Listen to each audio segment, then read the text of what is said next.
Hello, everyone. Hello, world. Hello, Hong Kong. This is Nottingham, UK. My name is Thomas Olstoyanov. I'm a postdoctoral researcher at the University of Nottingham, and I'm pleased to participate in the world's biggest social linguistic gathering. I will give you a brief overview of the topic and my forthcoming research and present you an overarching research goal. In the next 20 minutes of time, I will focus on one research aspect of mine, a survey methodology, which will serve here for the purpose of the study pre-registration. Of course, since my research commenced very recently, I welcome the forthcoming discussion and especially looking forward to hearing from you after the conference ends. I'm really interested in spelling reform issues in other languages, not just European. So please contact me for the exchange of thoughts on this subject. This research has been funded by the European Commission through the Horizon 2020 Excellence Science Pillar and the program Marie Sklodowska-Curie Actions Individual Fellowship. It was commenced on March 1st, 2021, and it will end in February 2023.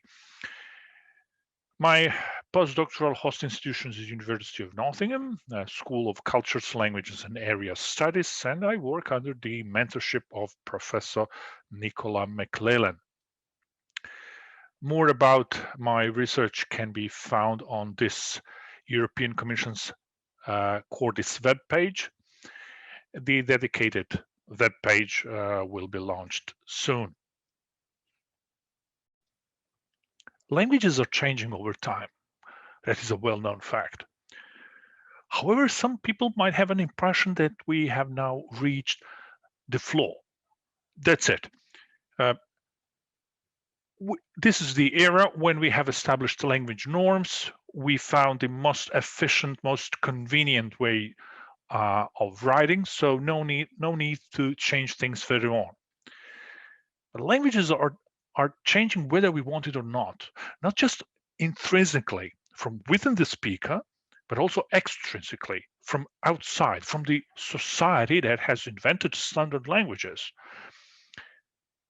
There are some bodies throughout Europe which call themselves as language academies, councils, committees, etc. that tend to propose or even prescribe new rules about writing from time to time. Languages that have undergone spelling reforms were Czech, Dutch, German, Portuguese, French, Croatian, and others. The authors in parentheses are those who have studied the phenomenon in more details. Of course, you can imagine these initiatives are not accepted by society smoothly and instantly. Sometimes these initiatives can cause controversies, sometimes boycotts, even referendums, also violence. I've come to an impression that social linguists are more focused on lexicon changes in standard languages, as if there was a clear and straightforward line between nationalism and purism. My path is different. I believe nationalism is just one aspect that fuels spelling changes and reforms. This is why I would like to explore some new dimensions, for instance, economical dimension in spelling reforms.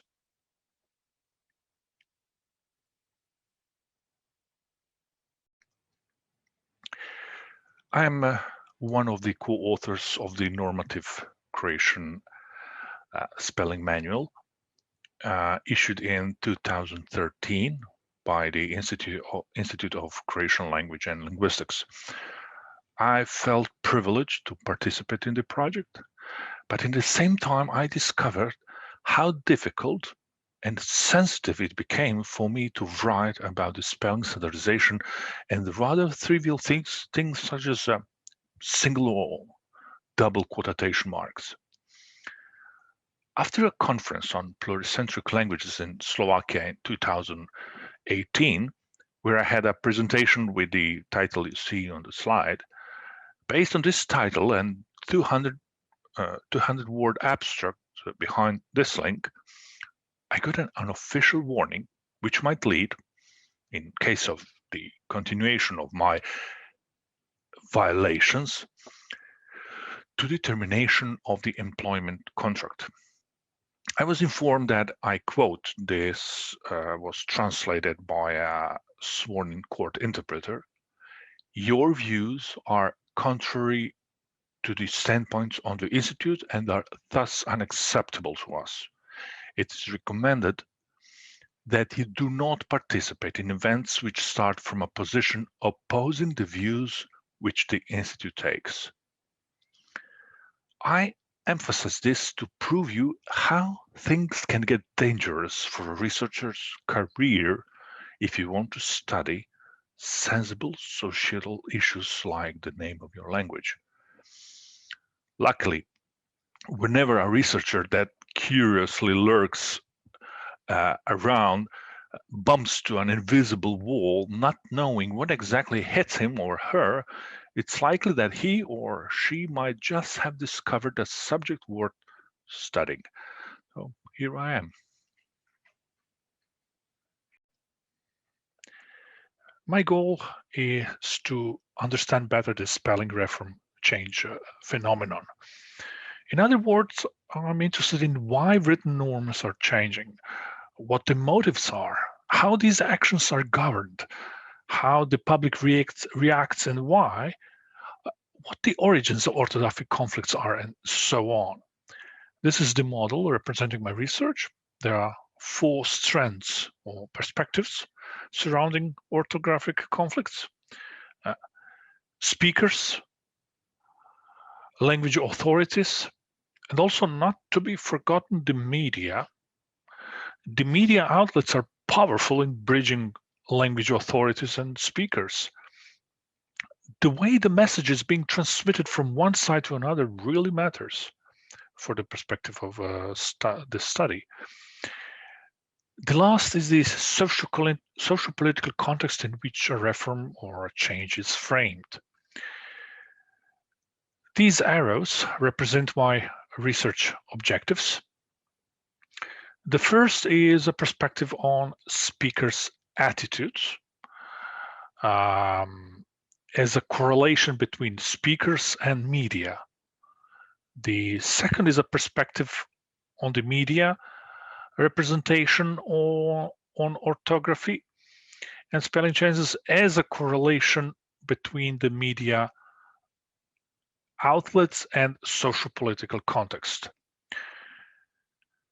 The third is a perspective on spelling reform methodology as a correlation between language bodies and socio-political context. In this presentation, I will focus on the first perspective, speakers' attitudes, or the survey methodology. The survey will be conducted in 4 South Slavonic countries that I mentioned, where this so-called Serbo-Croatian language was constitutionally official until the 1990s: Bosnia and Herzegovina, Croatia, Montenegro, and Serbia. At first, I'd been thinking I will be focusing on the members of academic communities only, because I assumed that as better educated citizens, they would already have some attitudes on the issue I'm interested in. But later, I refocused this perspective more widely on the native speakers. Data collection and data anonymization will be done by a well-known market research company, such as Ipsos Pulse, Promocia Plus, Handel. This is not yet decided. My research funds limit the number of survey participants on 500 in each country, so I will have 2,000 in total. All participants will be paid eventually in vouchers, as I was explained. The amount differs from a country to country. I'm actually lucky to conduct this survey in countries with lower GDP, because the study in more developed EU countries would certainly cost me much more. The market research agency has all of them has large national online panels, so I was told I will be able to have a nice quota sample based on age, gender, and location. Because of the extremely complex political organization in Bosnia and Herzegovina, the survey will be conducted in both federal parts, the Serbian and the Bosnian-Croatian part. Also, the relatively large number of panel groups allows the survey to be conducted online, having in mind the average response rate of 10 to 15%, which gives me an opportunity to ask more questions than in a phone survey.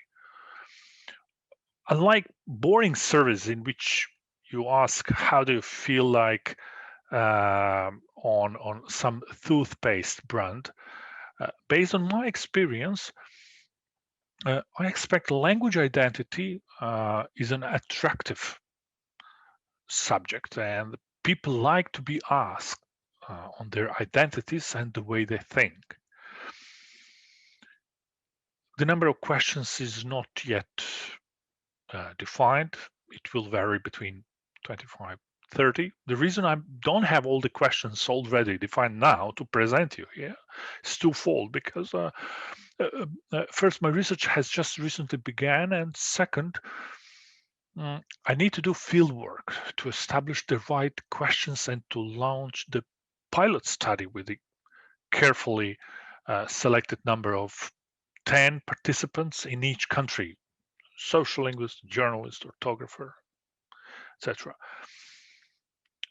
2/3 of all questions will be the same for everyone, for all countries, which will be a ground for later statistical analysis, while 1/3 will be country-specific questions. Speakers will be asked about themselves, their language identities and attitudes. I will ask for their education, but also their religious and national identification. I would like to know how the speakers name their language, their native language. I expect interesting responses here: Croatian, Croato-Serbian, Serbo-Croatian, BCS, etc. In this paper here, I presented there are at least 10 different glottonyms for the language people speak in Croatia. Also, I'd like to emphasize here the so-called declaration on the common language in 2017, signed by more than 9,000 individuals from all the countries of the former Yugoslavia. Let me illustrate the language socio-cultural context a little better and personal. Recently, I started to write for the independently funded website orthograph.hr. If I have to politically position this website, I would say the great majority of texts published there belong to the left-wing political thoughts. In one of my conversations with the editor-in-chief, he asked me something significant. It went like this: well, Tomislav, many texts here are published in various South Slavonic languages. Are you fine with it? Or, I'm a supporter and a signee of the Declaration of on the Common Language. Does it bother you? So you see, the editor found important to emphasize these things to me. I don't think this was a fine manners or small talk. He actually felt morally obliged to establish the understanding.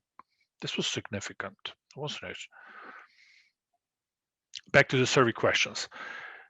Questions will be carefully translated and proofread in order to avoid threats of affecting the participants in any way. For example, including a word that has spelling alternatives.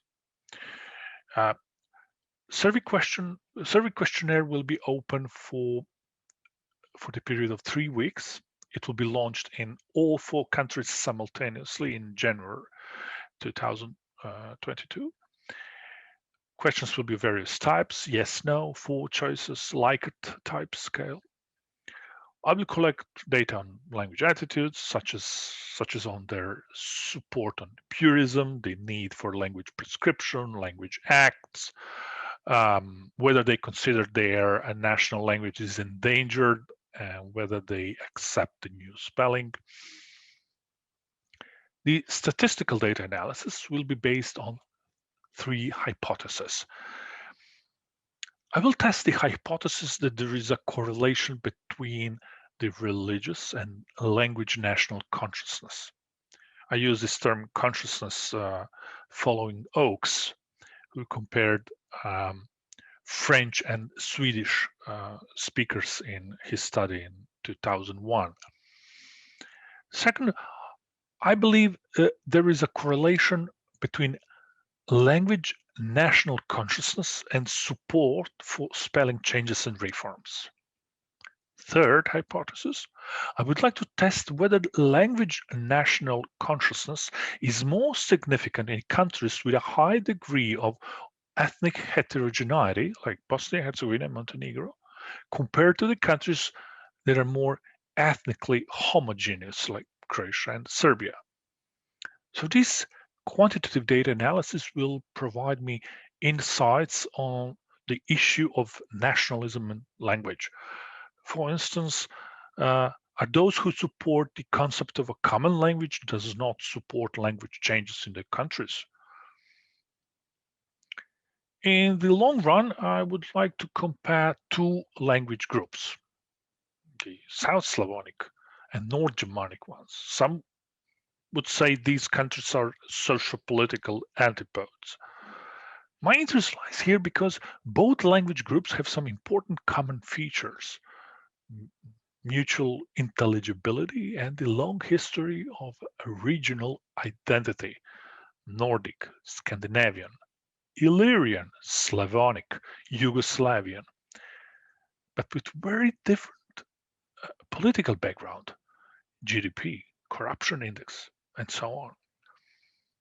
The North Germanic group has the common language policy, the Declaration on Nordic Language Policy, opposed to the language processes that tend to make South Slavonic languages more and more distant and less mutually intelligible.